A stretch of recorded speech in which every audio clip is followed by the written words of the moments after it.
Hi boys and girls, I have not shown you the preschool room in a while, so I wanted to show you a new space. This is called the Playhouse. It kind of looks like a stage. And we also have a puppet stage. Hopefully you remember a while back we had some puppets that were in our videos, and now you, when you come back, will get to do your own puppet shows here in the Playhouse area. So I'm super excited about it. All right, we're gonna do a little intro to the story today. I want to know if you have ever heard of the word envious. Envious is kind of like being jealous. Envy is when you want something so bad that somebody else has. So think about maybe somebody has a video game that you really wish you had. Maybe this summer, because it's so hot, you wish you had a pool. I know I've had days where I wish I had a pool. Maybe somebody has a bedroom that you think is way better than your bedroom. Sometimes we get envious, and that affects our attitude and how we treat others. It's okay to look at other people and say, oh, they have a really nice bedroom, or that's a really fun game. I wish I had that. But when we let it affect our attitude and we maybe start treating people mean because we want what they have, that's when it's a sin, and that's when it's envy. In our story today, David was very envious of something that somebody else had, and actually envious of a person that he really wanted to be with. So in our story, you're going to learn about how David didn't just think about what he wanted, he acted on it, and he had a terrible attitude. He treated someone very badly, and God saw his sin. And when David realized what he had done, he repented.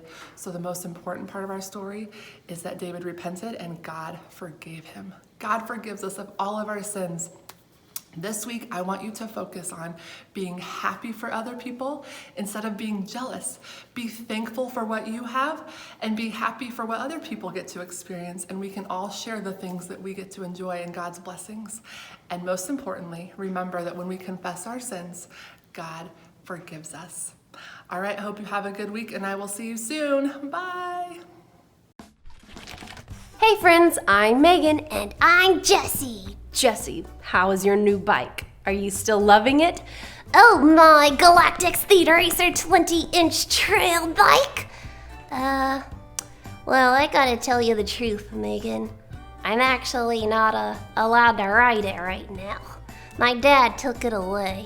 Oh, really? How come? I made a wrong choice. Dad said to only ride it in our yard and to not go out on the street. But You rode it on the street? yeah, now I'm not allowed to ride my bike for 2 whole weeks. Oh, I'm sorry, Jessie. Thanks, but I should have stayed off the street like my dad said. Yeah, you're right about that. Your dad didn't want you to ride on the street because he wanted you to be safe. God's like that. He gives us rules for our good. David broke God's rules and made wrong choices in today's Bible story. Let's hear what happened.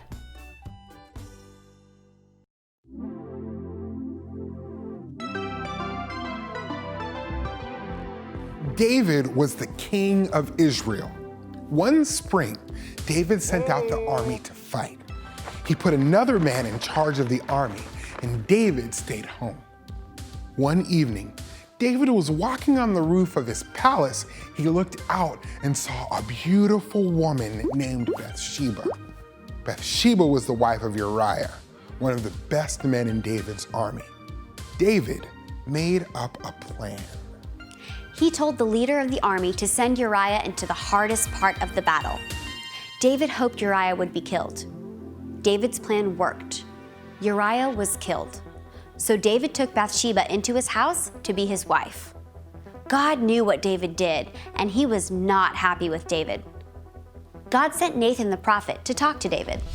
Nathan told David a story. A traveler came to a rich man who had many animals. The rich man did not give the traveler his own animal.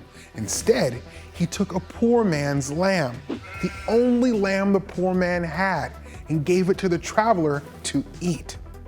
This story made David feel angry. The rich man should be punished, David said. You are the man, Nathan said. God had made David king and given him more than he needed, but David took what wasn't his. David realized he had sinned against God, so David wrote a psalm. He told God he was sorry and asked God to forgive him, and God did. David wrote, "God changed my heart." David realized he could try to please God with sacrifices, but that would not be enough to pay for his sin. David's heart needed to change so that he would not want to sin again. God hates sin because it dishonors him and hurts us and other people. When we sin, God forgives us because Jesus took the punishment for our sins when he died on the cross. Jesus changes our heart so that we no longer want to sin.